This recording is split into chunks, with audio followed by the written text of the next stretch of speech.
अस्सलामुअलैकुम वरहमतुल्लाहि वबरकातुह। उम्मीद करता हूँ तमाम हजरात खैरियत से होंगे। अल्लाह पाक आपकी ज़िंदगियों में, आपके घरों में, आपके माल जान में बरकत अता फरमाए। तो मेरे भाइयों, दोस्तों, बुजुर्गों, रात हमने आपको जो अलामात बताई कि जिन्नात कैसे होते हैं और कहाँ कहाँ पे होते हैं, आज आपको इंतहाई आसान और इंतहाई मुजरब अमल बता रहा हूँ। अगर इस पर अमल करेंगे तो इंशाअल्लाह आपको जिन्नात कभी भी नहीं होंगे। सबसे पहली चीज़ तो ये है कि आसान है, वो है कि आप रात हो या दिन हो 24 घंटे में पाक रहना है। अगर आप पाक रहेंगे तो आपको जिन्नात बिल्कुल छू भी नहीं सकते।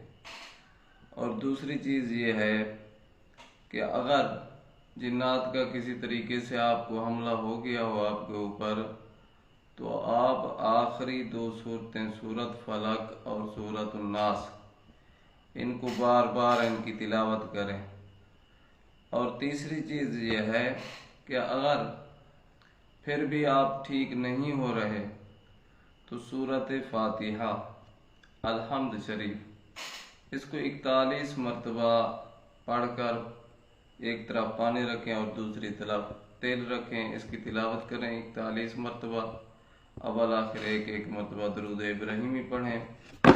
यही तरीका है कि बिस्मिल्लाहिर्रहमानिर्रहीम, अल्हम्दुलिल्लाहि रब्बिल आलमीन, अर्रहमानिर्रहीम, मालिकि यौमिद्दीन, इय्याका नअबुदु व इय्याका नस्तईन, इहदिनस सिरातल मुस्तकीम, सिरातल लज़ीना अनअमता अलैहिम गैरिल मग़दूबि अलैहिम वलद्दाल्लीन। अव्वल आखिर एक मरतबा दरूद इब्राहिमी और 41 मरतबा इस सूरत की तिलावत करें। एक तरफ पानी रखें, दूसरी तरफ तेल, दोनों पर दम कर दें और ये 21 दिन तक पानी जो है सुबह शाम पीते रहें और जो तेल है वो अपने जिस्म के ऊपर लगाएं। इंशाअल्लाह शिफा ही शिफा होगा। जज़ाकुमुल्लाह खैरन।